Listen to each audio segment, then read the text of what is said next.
बहुत पुराने जमाने में, जब जमीन पर बड़े बड़े बादशाह राज करते थे, अरब के एक मशहूर कबीले आद की हुकूमत थी।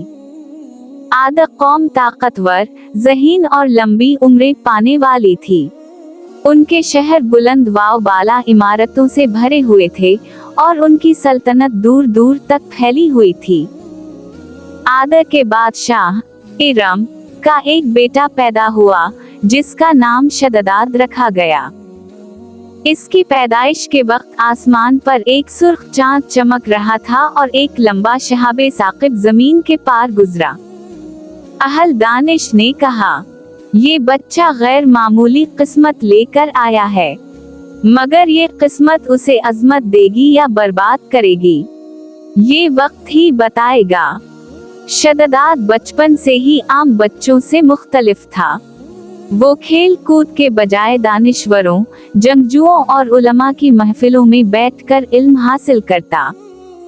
वो ज़हीन था, ताकतवर था और हमेशा बड़ी बड़ी बातें सोचता था। जब शददाद जवान हुआ तो उसके दिल में हुकूमत की ख्वाहिश जाग उठी। उसके वालिद की वफात के बाद सल्तनत में इक़्तिदार की जंग शुरू हो गई। शददाद ने न सिर्फ अपनी अक्ल बल्कि अपनी तलवार का भी इस्तेमाल किया।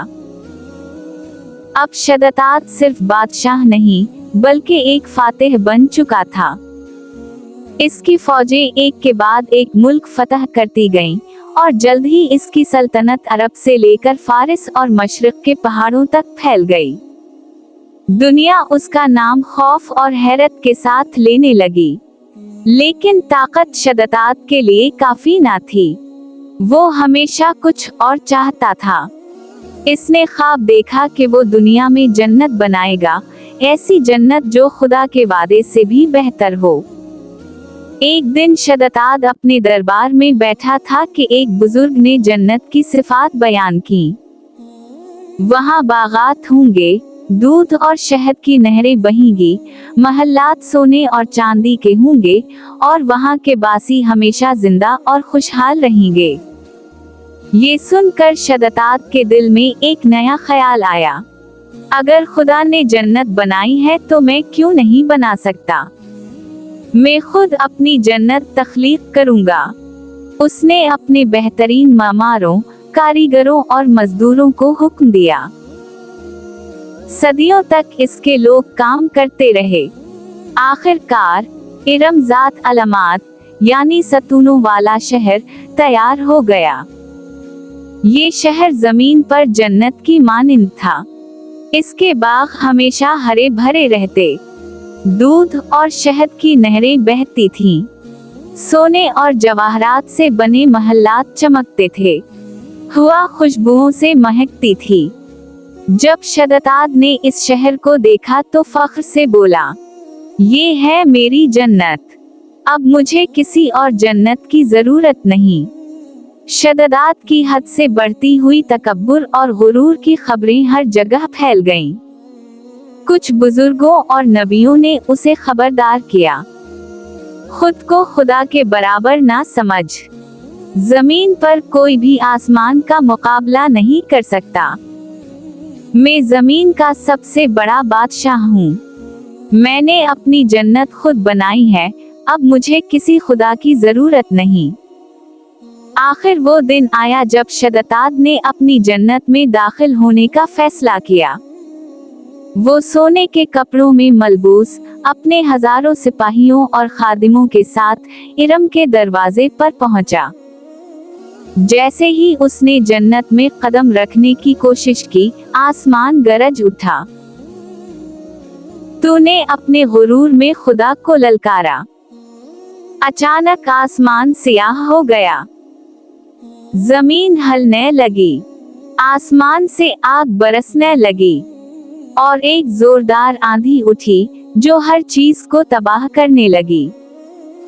शददाद और इसकी फौज की चीखें बुलंद हुईं, लेकिन कोई इन्हें बचाने वाला ना था। चंद ही लम्हों में इरम का हसीन शहर रेत के तूफान में दफन हो गया। जब तूफान थमा तो वहाँ कुछ ना था, ना शहर, ना जन्नत, ना शदताद।